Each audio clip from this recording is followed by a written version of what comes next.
Hey guys, hope you're well. Today we take a dive into one of the most interesting and sought after Nintendo 64 items, the Majora's Mask Gray demo cartridge. While the Nintendo 64 has 2 Zelda titles, there are 4 Not For Resale Zelda cartridges, which may have some asking, what's going on with that? Well, Ocarina of Time has a gray front label NFR and a gold back label NFR, both containing their entire games. Majora's Mask has the gold copy with a non-holographic front label, still containing the full game, but Majora's Mask Gray, on the other hand, is much more different. The Gray cartridge is an actual demo with a level select menu and even has some beta content too. This was used in Nintendo 64 kiosks earlier on than the finished gold Majora's Mask copy, leading up to its October 26, 2000 official release. Now that we know what it is we're dealing with, let's go ahead and pop this rare gem in and take a look into its official demo content.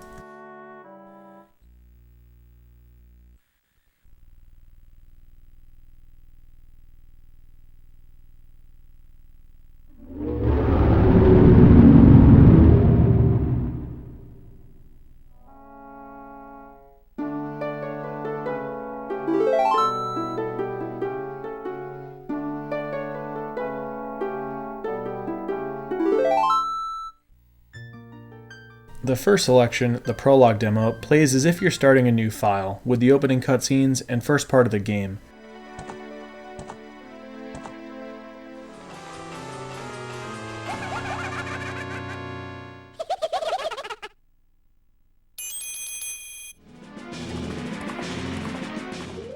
Overall, being an earlier version of the game, there are some interesting aesthetic differences. Like, first one to mention, your clock, instead of reading as 12, it reads as 0, just like the Japanese version. Or pulling up your menu, you might accidentally hit the B button to try to exit, but that actually has you quit back to the demo's menu selection, so better make sure not to accidentally press that if you're looking to continue your play. Starting the game from this point might have you wondering how far you can get in the demo. While they designed with some roadblocks along the way, like if you do manage to collect any boss remains, the demo returns the player to the demo selection screen, designed to make it impossible to fight Majora's Mask. Although, that's not going to stop the most skilled and clever Zelda 64 players out there from doing crazy skilled stuff with bombs and frame-perfect backjumps to reach some parts that they're not supposed to. So the final fight in Moon does exist in the game, just not accessible by traditional means. There's even a glitch exclusive to this demo cart where if you trigger a countdown timer and then exit out of the stage and enter another selection, the timer is actually still going and will result in the corresponding end cutscene when it hits 0. And while our menu does have a lot of things in the other selections, in this one it has just what you'd expect at this point in the game. Let's do the second selection, Clocktown. You can see that they really suited up Link for many of the demo selections, like we have 8 heart containers as opposed to the starting 3, and you can see that they gave us basically everything to start, even all of the masks, aside from the final of the 24, the Fierce Deity Mask.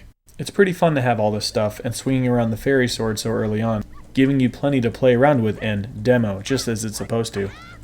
The map is completely clouded starting out in all of these menus, and with that being said, although you have all of these items that are traditionally earned with accomplishments, it might have you think that those objectives are already complete in the game, but the items are actually just programmed into your menu with everything else still untouched. The necessary events and cutscenes can still be triggered if you were to play the game like normal.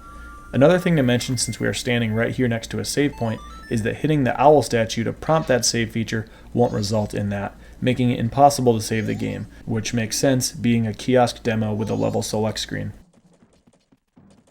Let's check out Termina Field. It's a fun location, especially with Epona being right here to hop on and ride around to explore if you would like to.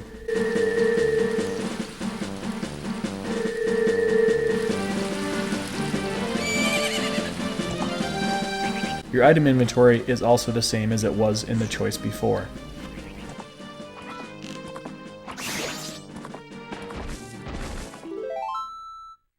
The fourth selection brings you to the Pirate Fortress on the night of the first day, with everything seemed to be laid out just as you would expect.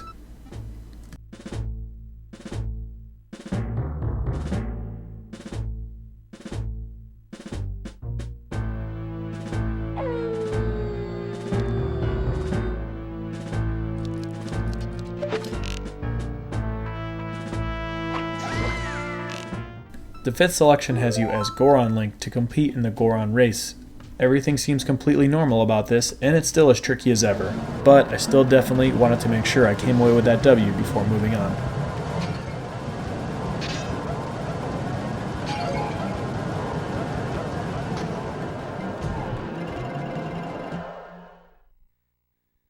Something really interesting that's been pointed out before is that if you were to exit out here, you can see that the whole mountain village area that is at first frozen and covered in snow is already thawed out, as if the Snowhead Temple has already been beaten. But if you were to go to the Snowhead Temple from here, the game proceeds as if you haven't been there yet.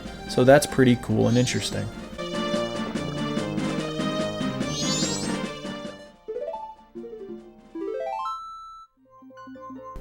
The sixth selection, Zora Challenge, has you in the area where you would swim to race the beavers. Everything here appears to be what you would expect, along with its beautiful music.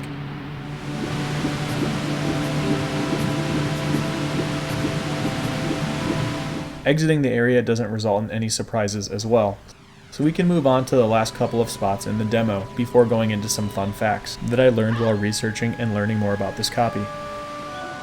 The seventh choice of Woodfall Temple is interesting because it's like an easy version of where you get to start off with the map, compass, and all the keys, even the boss key. So that would make it easier to roam around and get right through any locked doors. Plus they made it hard to get lost by giving you the navigation tools right away. You don't have all of the items in your menu like you did before, although you do still have those masks in the first temple of the game, and that's pretty darn cool.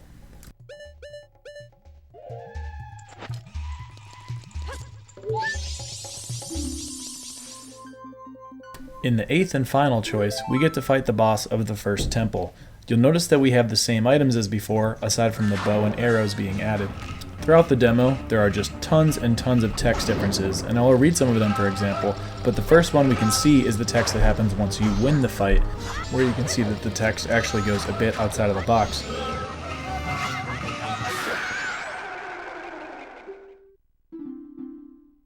When you do go to collect the remains, this is when it kicks you out back to the main menu. Let's take a look at some text differences that have been graciously documented on Proto's website about the demo differences, and read a few that stood out to me. But you can check out what appears to be well over 100 differences if you want to. The link will be in the description. In the demo, a text says, "This Japas's room, the genius bassist of the Zora band." And in the final American release, it says, "This room belongs to Japas, the genius bassist of the Zora band." Another example, "P.S. It seems my lucky color this week is green." In an American final release, "By the way, it seems my lucky color this week is green." Here's another, "You saw a bad dream, you were just having a little nightmare." As opposed to the final, "You had a bad dream, you were just having a little nightmare." And apparently this is because in Japanese, you see your dreams, you do not have them. So just a difference of Japanese to English with that translation. Here's a funny change. "Moo, nice song, it smells of the pasture." In the final release, "Moo, nice music, it reminds me of the pasture." And there are tons of subtle differences with spaces going away or punctuation changes, lots of them. So if you want to see just literally so many of these, just pages and pages of differences, I highly recommend checking out that link in the description.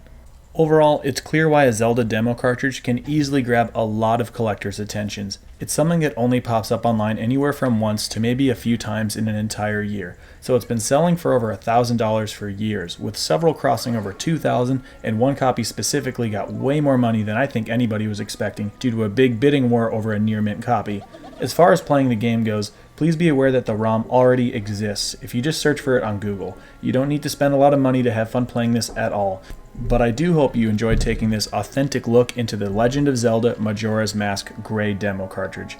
And now that these 5 in-depth N64 demo videos have been covered, we can finally get back on track for another Haunted Halloween episode, and I cannot wait to get back into playing through some games.